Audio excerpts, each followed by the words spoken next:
Рад вас приветствовать на канале Якутия-24. Это проект «Испытано на себе». Ну а я продолжаю рассказ про нашу поездку в Алекминский улус.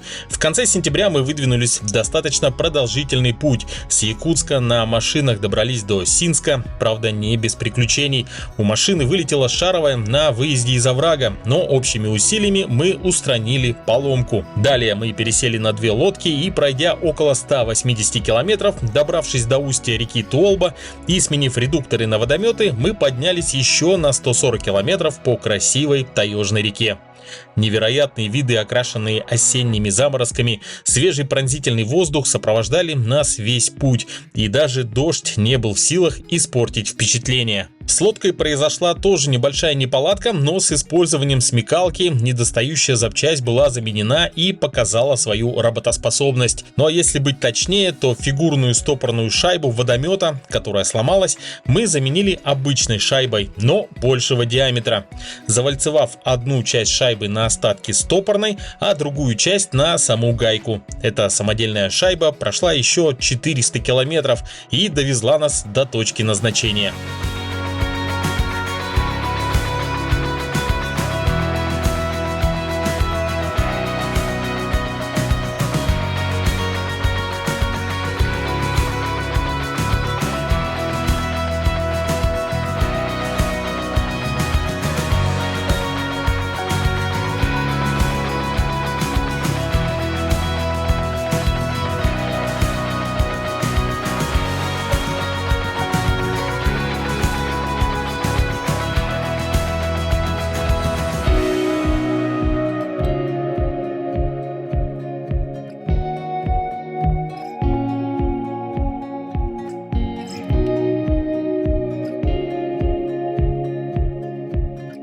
Новый день, новые впечатления. Одной из целей нашей поездки было закрытие лицензии на изюбря. Я не охотник, но тем не менее поделюсь своими впечатлениями от охоты на изюбря на Реву. Выше по течению в притоке реки Туолба находилось интересное озеро, и в сопровождении местных охотников мы выдвинулись туда, чтобы попытать удачу. Охота на изюбря на Реву очень увлекательна. Охотник с помощью манка приманивает быка изюбря, который во время гона ищет соперника. В нашей поездке из-за аномально теплого сентября мы немного ошиблись со сроком гона и приехали раньше. Ну, ничего не поделаешь, охота – дело такое. Но, тем не менее, я могу вам показать свой опыт использования манка.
Спецохотник, конечно. Друзья, ну что, сейчас мы добрались до одного интересного озера. Вот мы сейчас находимся в Алекминском районе. И в целом это время, ну, плюс-минус, когда идет гон изюбря. И, соответственно, самцы ищут соперников.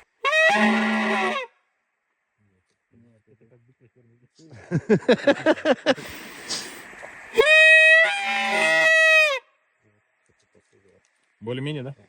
О, вот это более-менее. Сейчас, подождите, у нас съемка.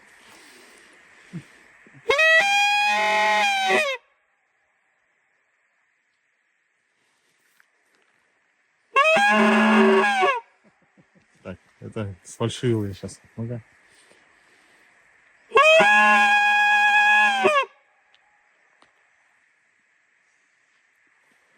А самка, по-моему, чуть-чуть, да, делает? Нет, Свистит?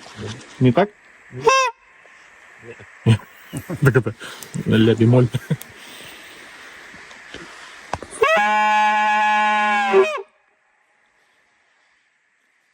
Ну, как видим, отклика нет. Ну и в целом за это время, пока мы здесь, так прямо самцы пока не кричат. Возможно, еще и не время. То есть, возможно, это будет чуть попозже. Ну, тем не менее, попытка не пытка. Вот такой вот интересный манок. Также на избе покажем. Там есть еще у него другой мундштук с кнопкой. Вот. Но в целом такой вот интересный, очень красивый, я бы сказал. Можно сравнить с музыкальным инструментом на самом деле. Такая вот красивая вещь.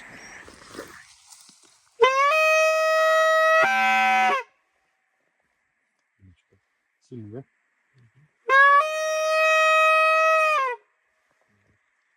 А? Ну, тут, наверное, слабо.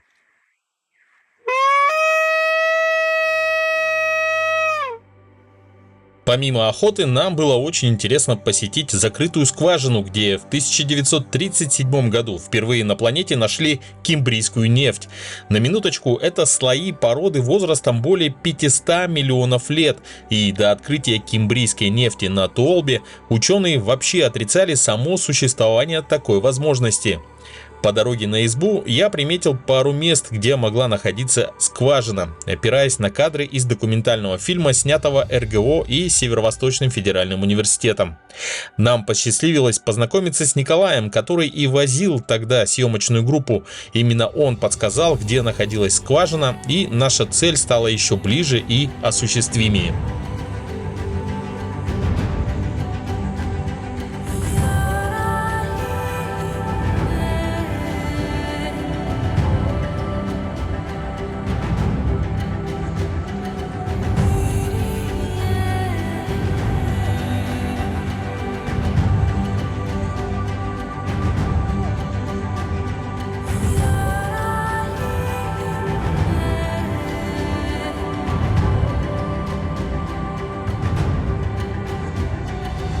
Так как мы находились в достаточно мелкоходном притоке, обратный путь я решил снять с высоты птичьего полета и еще раз убедился в уникальных ходовых качествах водометной ПВХ-лодки.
Вот здесь был интересный момент. После прохождения переката мы сели на камень, который был под водой. Обычно это требует как минимум выхода пассажиров и толкания лодки с мели. Но, как оказалось, не в нашем случае.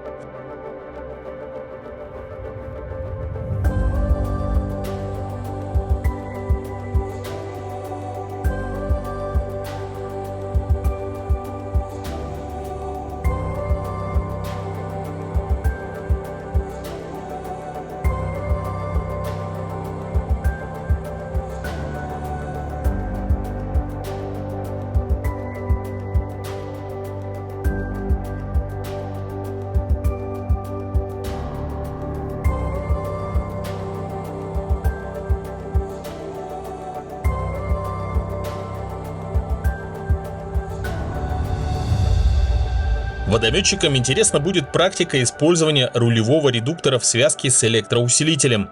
Евгений протестировал в этой поездке эту связку и остался доволен. Если объяснить по-простому, то редукторы бывают с разным передаточным числом. Например, если передаточное число 1,8, то чтобы полностью переложить руль, надо сделать почти 2 оборота рулем. Редуктор на 0,7 очень короткоходный, но на поворот нужно затратить больше сил. Руль очень тугой. Тут приходит на помощь электроусилитель, благодаря которому отзывчивость руля возрастает и короткоходность редуктора позволяет очень четко маневрировать между камнями и препятствиями.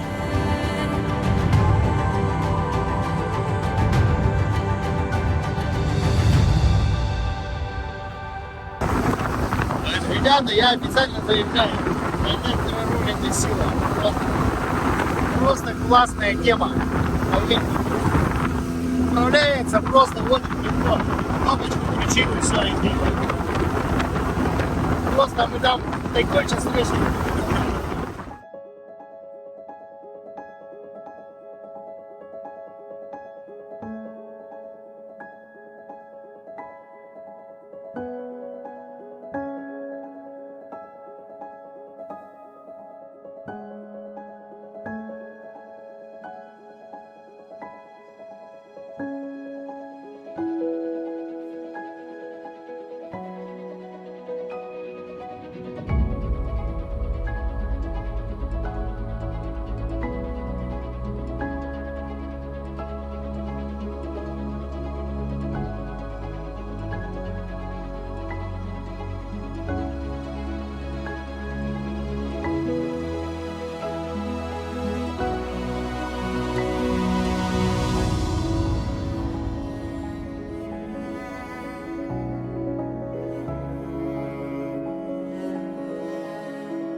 Вечером мы решили попытать удачи около Солонца. Солонец — это место, где наружу выходит соль, и зверь пополняет там нехватку минералов.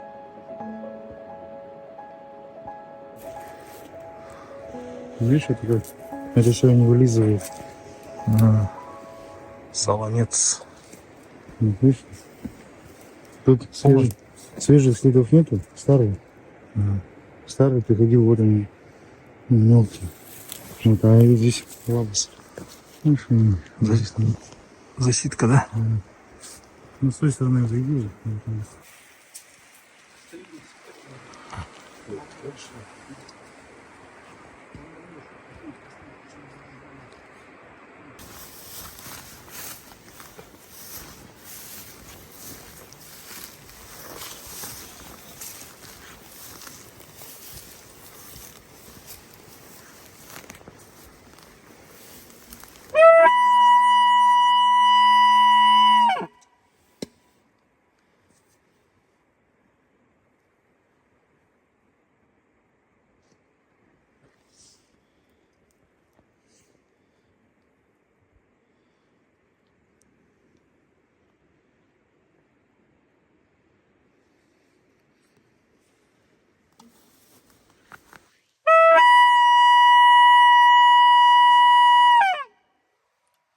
А в ответ тишина.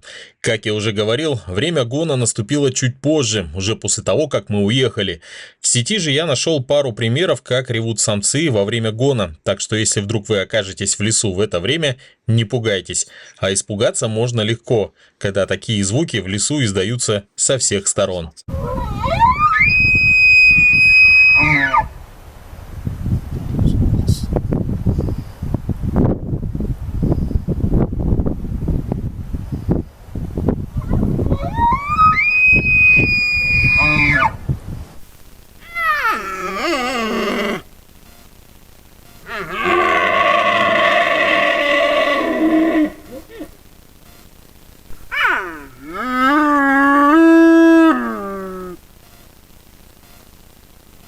Ну и закрывая тему охоты, как я и обещал, небольшой обзор других манков. В избе лежали вот такие вот манки.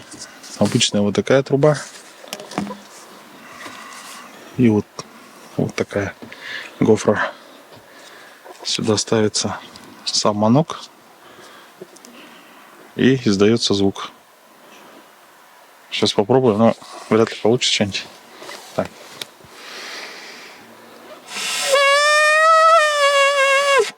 Это, видимо, хозяин должен знать, как им пользоваться.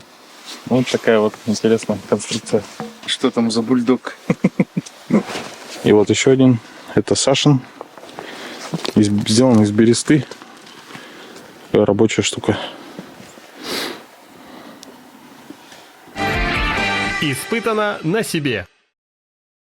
Переходим к теме кимбрийской нефти. Событие по-настоящему мирового исторического масштаба. Чтобы добраться до закрытой скважины, нам нужно было спуститься на несколько километров от избы вниз по реке Туолба.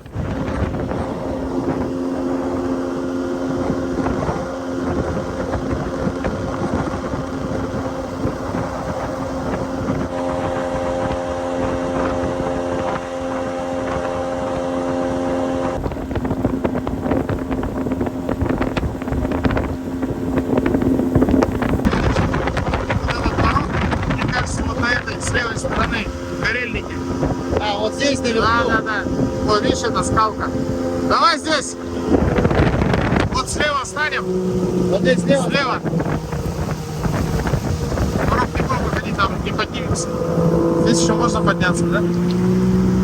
Перед тем, как поехать на реку Туолба, я особо о ней много информации не знал. Но Евгений мне посоветовал, сказал: Руслан, это река исторического, может, мирового масштаба, может быть, даже планетарного. И когда я уже познакомился с информацией, оказалось, что это правда. Дело в том, что здесь в 1937 году обнаружили впервые на планете Земля кимбрийскую нефть. Это очень древняя нефть. И вообще до этого момента ученые не верили. То есть они говорили, такого быть не может. Но Василий Синюков, студент, геолог, то есть молодой человек, он целенаправленно искал нефть в Якутии. Вообще, все было такое, знаете, волей случая. Василий Синюков должен был отправляться домой, ничего не найдя, не обнаружив здесь, и его пароход задержался на 2 недели, на котором он должен был отплыть из города Якутска. И вот этот временной отрезок позволил ему обнаружить, сделать вот это открытие. Дело в том, что по слухам здесь охотник Алексей Григорьев, его звали, он обнаружил на берегу реки Туолба черные камни, которые имели специфический запах. И мало того, что они имели этот запах, они еще и горели. Черные камни. И по этой информации Василий Синюков с ним познакомился. И этот охотник показал ему место. Перед информацией изучить у меня было времени совсем мало перед поездкой. Я узнал буквально за день до выезда. И поэтому точный координат именно как бы вот этого места не было. Я посмотрел фильм, который сняли в 2020 или 2022 году. Была экспедиция Русского географического общества совместно с Северо-Восточным федеральным университетом. И там вот по кадрам как-то я чуть-чуть запомнил местность. И в целом по километражу ориентир был. И вот мы когда проезжали здесь, я пометил эту точку, думал, она одна из, там у меня было 3 варианта, одна из 3 прямо мест, где, возможно, находится та скважина. И нам еще помогли местные жители, подсказали, где поточнее это находится, и в целом уже как бы практически с вероятностью в 90% мы прибыли на это место. Еще есть подтверждение этому. Тут на берегу реки мы нашли вот такую трубу. То есть труба на горной таежной реке, это как бы такая достаточно необычная вещь.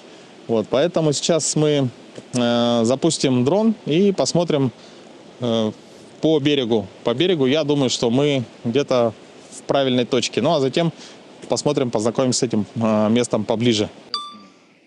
Так, ну что, попробуем. Значит, у нас здесь порог. И, к огромному сожалению, здесь лес выгорел. И в целом где-то, я думаю, мы найдем ту площадку. Площадка, как нам сказали, очень сильно заросла. Но, кажется, я уже вижу ее. Так, вот, подлетаем. Вот она, площадка. Точно. Так, я еще стою на пригорке. Тут гора, может. Да. Точно. Так, сейчас встанем прямо над ней и замерим метры.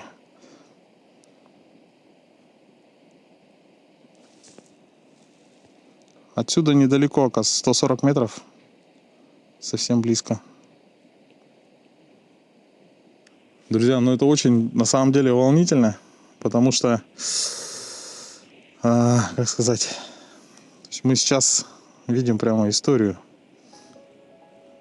И в республике, где, казалось бы, нефтедобыча, она очень развита, но вот стоять здесь и на том месте, где нашли впервые на планете Земля кембрийскую нефть, вообще сравнивают это с обнаружением внеземной жизни на других планетах.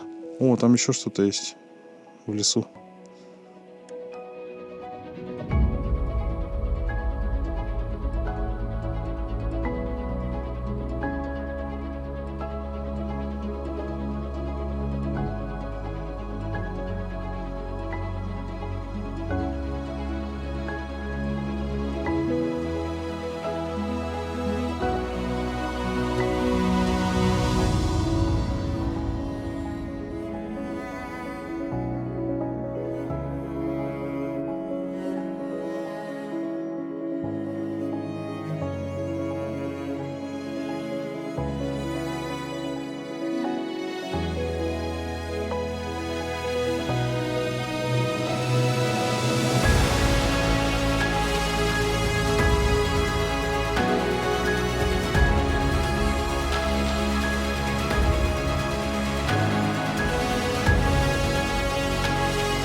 Сейчас мы уже знаем, где находится скважина, и идем по направлению к ней посмотреть все поближе.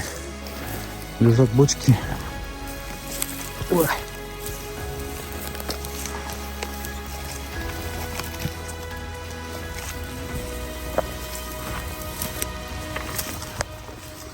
Ого. Как вообще такой, да? Привезли сюда в те годы. Сюда поднять ее, да? Мне кажется, пароходом затаскивали по большой воде. Может, другой был. А вот скважина. Это вон труба, да? Скважина. Смотри. Это бурильный станок, буровая.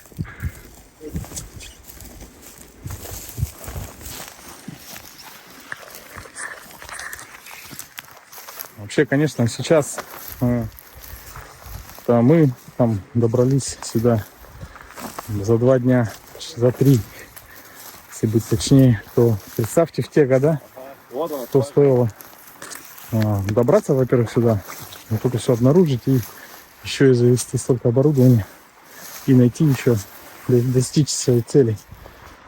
Вот она.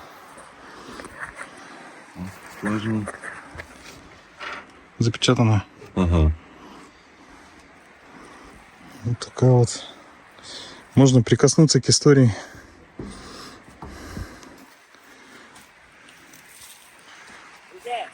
А? Надпись? 40-го года.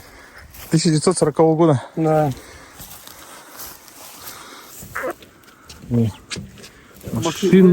Машинно-строительный завод, город Кунгур. Кстати, по-моему, тоже смотрел информацию. То, что первая в мире кимбрийская нефть была добыта именно с этого, города, буровой. Тоже там гордятся. Ну вот, смотри, он на гусеничном ходу. Да. Может, она своим ходом не пришла. Своим Вот ходом. барабаны же еще стоят. Ага. Вот это цепи. Смотри, какие звезды. Даже не сточились, да?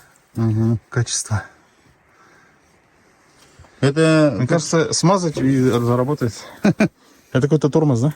ну, какой-то, видишь, какой-то войлочный, да? Не, там войлок. Не, вряд ли войлок. Не, навряд Это, ли. наверное, какая-то жесткая штука. Это, наверное. Как этот. Типа, Не горючий этот, что ли? Да, это. База, это. Я понял. Даже гусянки год написан, да? на каждый? 1944 год. Да? Где? Вот. Надпись. А, так. 1944. Угу. Как-то отражается.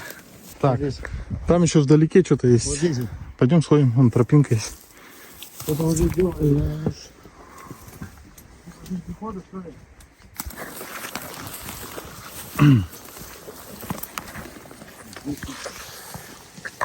Вообще, в целом, это такой очень значимый объект.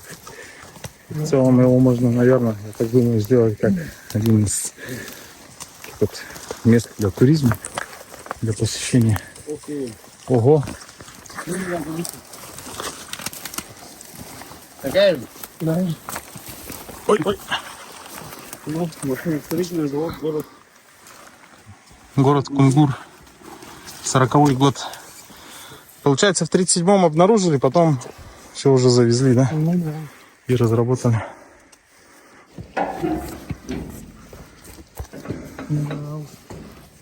Что там? Я Что это?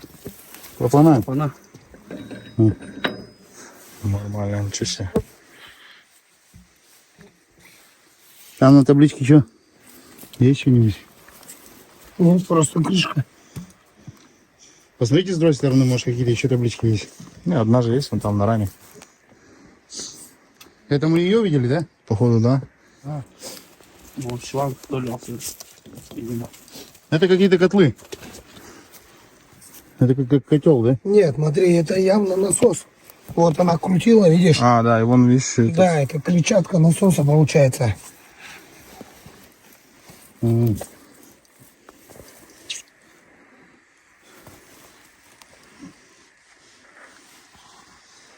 Ну, это вам не трактор, да?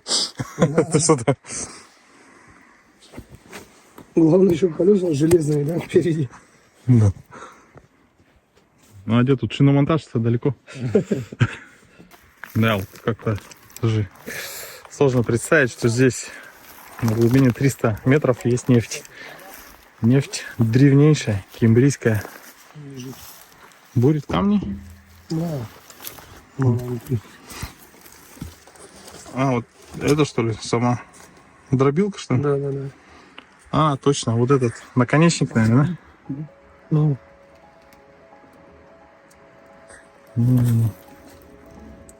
Так, у нас тут ни одного буровика нет, но кажется, что это такой, скорее всего, противовес. Тут видно очень много камней и вот такие огромные болты. Скорее всего, это был такой, как бы, часть подъемной установки, чтобы вытаскивать трубы Ну, считайте, 300 метров. 300 метров.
Но в целом у нас вообще нету в коллективе сейчас геологов. Но, грубо говоря, надо отметить, что вот эта река Толба, она, ну, имеет, как, наверное, все реки свои какие-то интересные характеристики, интересные особенности. И вот я что заметил, мы поднимались по Толбе, и в одном месте были раскиданы крупные большие черные камни. Вот, тоже достаточно необычно. Вот сейчас я нашел здесь такой вот тоже выбивающийся из общей гармонии красок палитры. Вот такой черный камень. Возможно, это они и есть, но пахнет он тиной, как бы водой. Так я его достал из воды. Но Евгений еще рассказал, что местные жители называли эти камни порохтах. То есть от слова порох, потому что эти камни, когда их бросаешь в костер, они горели и давали тепло. Вот такая вот интересная информация. Вот такая познавательная поездка у нас получилась. Надо отметить, что пока мы были на Толбе, там стояла хорошая погода, а вот со дня отъезда прямо с утра стало пасмурно, а затем, когда мы уже шли по Лени, постоянно шел дождь. Из интересных наблюдений на обратном пути на подходе к Синску я увидел интересные скалы, по красоте ничем не уступающие ленским столбам. Конечно, они таковыми и являются, но просто в этой стороне я был впервые. В завершении хотелось бы пожелать беречь природу, относиться к ней бережно, чтобы сохранить ее в таком виде для следующих поколений. Это был проект «Испытано на себе» на канале Якутия 24.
Испытано на себе.